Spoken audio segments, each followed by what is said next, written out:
За финал ще ви покажа една функционалност последна.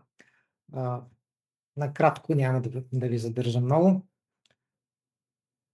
SAFT в версия 26.2, мен само да шерна.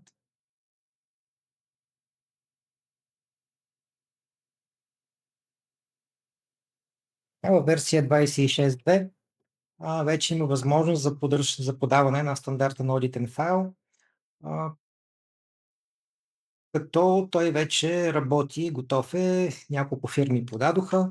Сега просто с 2-3 думи ще отбележим тази функционалност.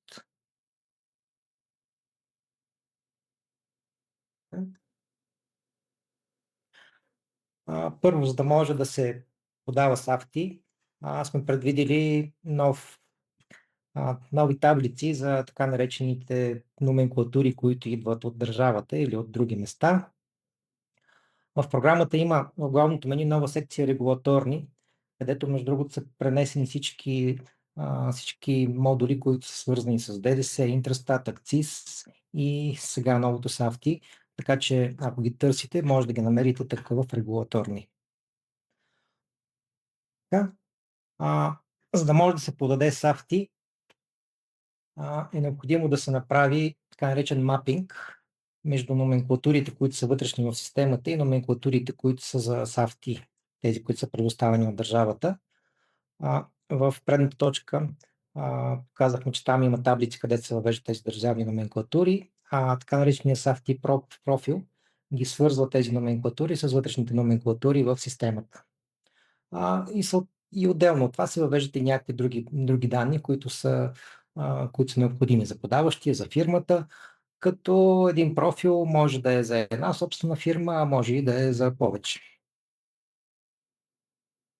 Така, самото отчитане става чрез нов документ в системата, SAFTI декларация, където най-общо казано се задава период, задава се вида на декларацията, месечна, годишна, до поискване и съответно има филтър, който помага да се определи кои документи да се включат в този файл.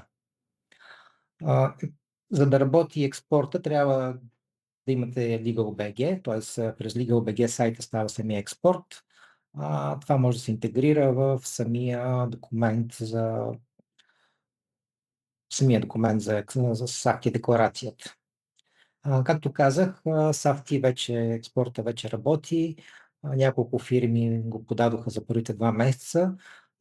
Така че другите, които тепърва ще започват от 1 януари 2027, вече могат да разчитат, че това е работеща функционалност, която когато дойде време да се отчитат, ще могат да го направят.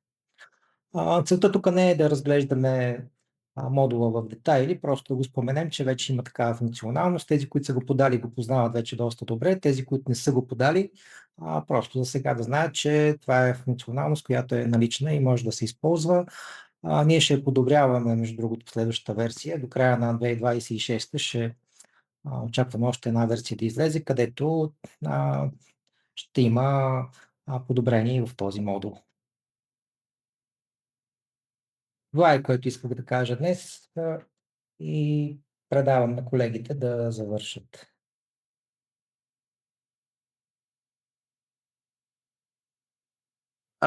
Аз ще се включа накрая с няколко думи. Вече, предполагам, всички сме уморени от дългата презентация.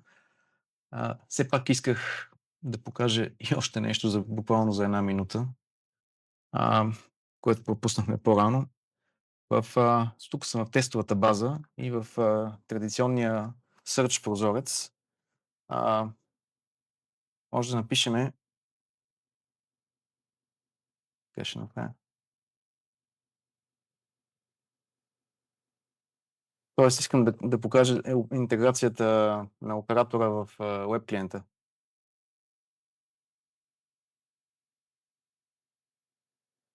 Ако кликнете на тази иконка вместо на search иконката или натиснете Ctrl Enter, се стартира оператора вътре в инстанцията. Разбира се, оператора трябва да е инсталиран за съответната инстанция, но след инсталация това вече работи. Трябва и юзера, разбира се, да си е създал акаунт в оператора, но Ако е инсталиран за инстанцията и юзерът си е създал акаунт, може директно от тук да си стартирате някакви дейности. Някакви търсени или да му кажете нещо да свърши. По същия начин е тук от тази иконка, т.е. абсолютно оператора е интегриран вътре в системата. Това беше така съвсем накратичко, исках да го покажа. И като завършващи думи, надявам се да ви е харесало.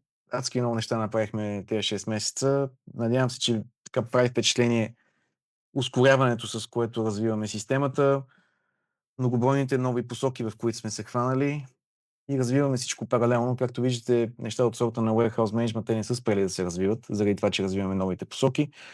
Просто всичко това се случва успоредно и паралелно.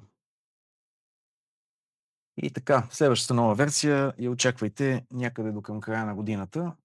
Тогава мисля, че пак ще имаме доста интересни неща. Днеска няма да правя анонси, но основните посоки очевидно са изкуствен интелект, автоматизации, свързване с външни системи максимално много и улесняване. Улесняването това е голямо нещо, но се стараеме да улесним внедряване, използване, всичко в системата става все по-лесно. И така, надявам се, че ви е харесало. Това е от мене. И предполагам, че... Иве, имаш ли още нещо завършващо да кажеш? Ами да, и много благодарим на всички лектори и най-вече на всички присъстващи на нашето събитие. За всякакви допълнителни въпроси, информация, изпратим запис, също така инструкции, но все пак, ако има нещо, пишете. Много благодарим. Лека вечер от нас.